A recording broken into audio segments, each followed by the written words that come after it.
Sup, everybody? It's the Miami Popeye here. Happy late Veterans Day. Thank you to everybody who has served, and thank you to everybody that will serve for this great country of America, of the U.S. It's incredible that we have great veterans. I would also like to apologize about this game being, my game recap being 2 days late, as the game is played on Saturday and is currently Monday morning, so I apologize about that. The Miami Hurricanes, unfortunately, went to Doak Campbell Stadium, and despite them giving it their absolute all, just played up to par with the top 5 Florida State Seminoles team. They ultimately fell short at the end, 27-20.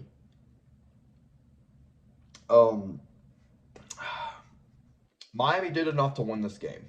I'm going to be honest here and say Miami did enough to win this game.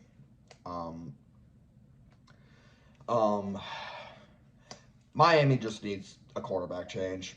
I'm gonna say it right now. Emory Williams, he did not play that bad, despite it being his second ever start and at a hostile environment like Doak Campbell. There is a lot of issues, however, with receivers dropping balls. Like Xavier Restrepo, there is no excuse to be dropping 3 balls in one game. That's unacceptable. You have to be better, and you're typically clutch. The running backs also missed a lot of holes on Saturday, which kind of costed us. And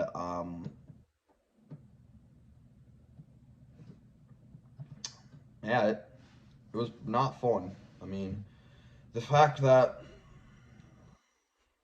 you did enough. Emory Williams overall went 8 for 23 for 175 yards and 2 touchdowns. Again, everybody who's watching this, please pray for Emory Williams.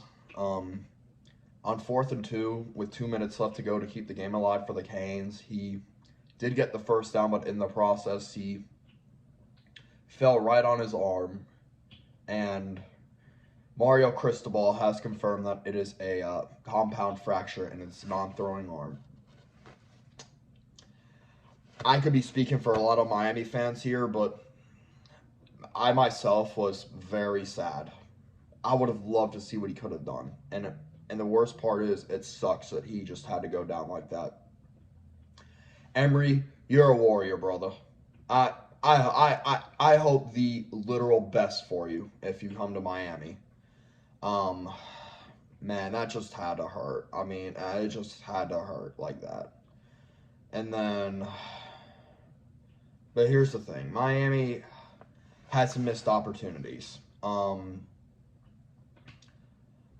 the first drive after the first Trey Benson touchdown for Florida State to make it 7-0, the Dylan Joyce, or whoever the placeholder was, costed Miami. There was 3 points left on the board on Saturday for Miami. Borregales, who typically does not miss, missed a 51-yarder on Saturday. And that left points right there, which could have made it instantly a 4-point game, and pretty easily could have made this a lot closer.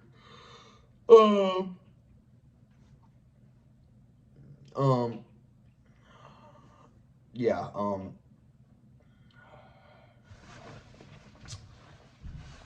yeah. And then after that, FSU went down there and tied at 10-3. I'll say this, Miami's defense is probably one of the best in the ACC, if not the best.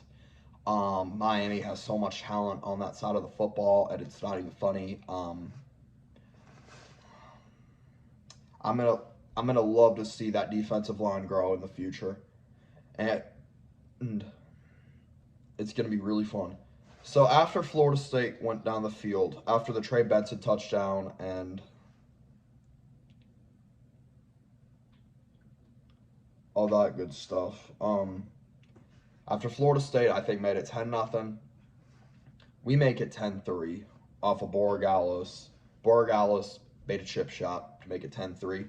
And then how about this? Emory Williams leads a perfect drive down the field. Oh wait, no, never mind. I'm confused. I'm confusing myself here.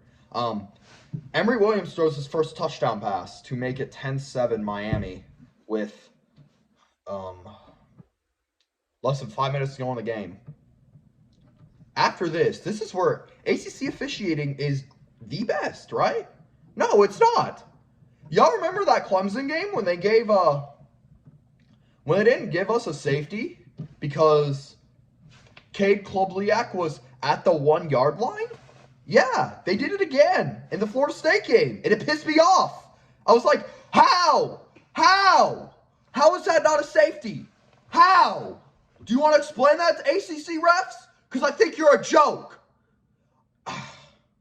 So after Miami gets screwed, at least we put them at 3rd and 34 and we get the ball back. So we punt it, drive it down the field, and Borregales at least ties his game going in the half. Those ACC refs piss me off. I hate to say it, but they piss me off. Miami went up 10-10. Miami tied at 10-10.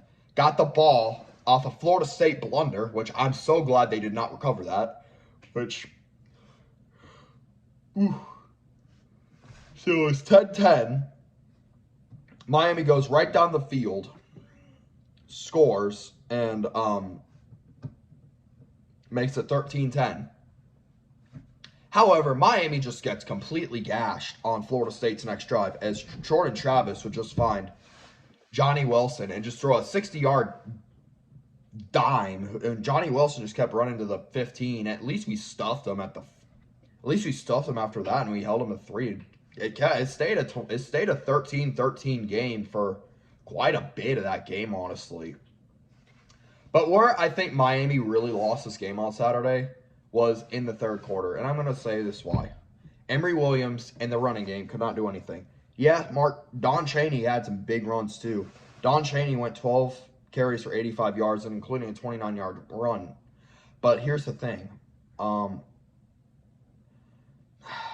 They couldn't do anything on those 5 drives.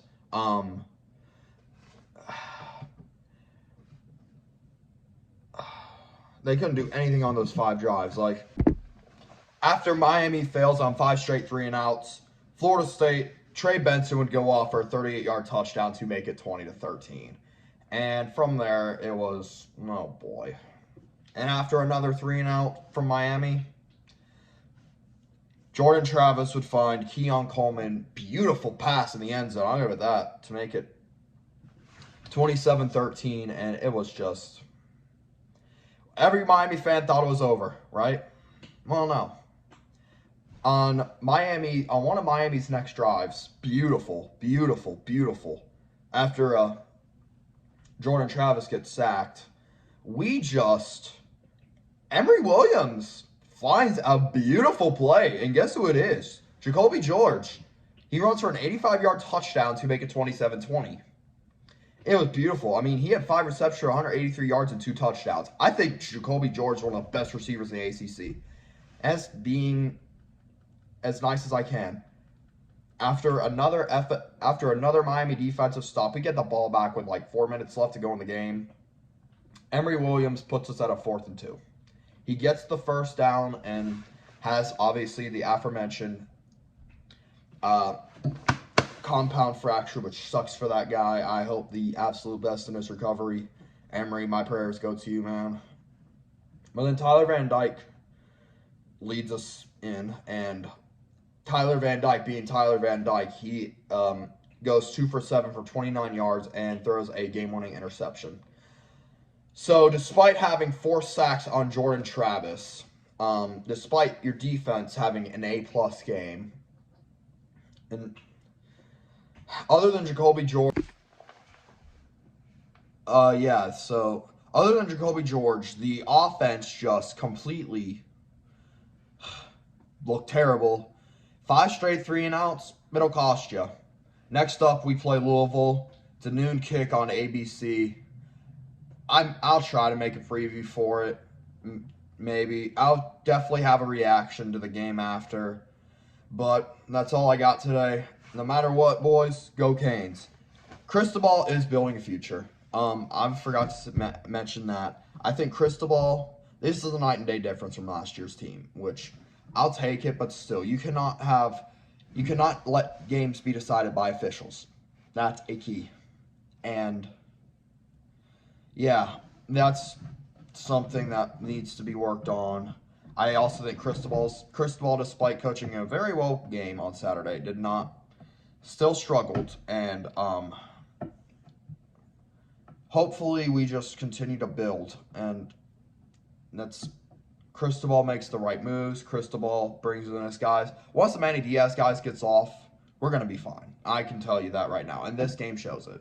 If Miami played like this against every other team, we'd at least be 8-9 wins at the very least. I think that's all I have to say. No matter what happens, go Canes.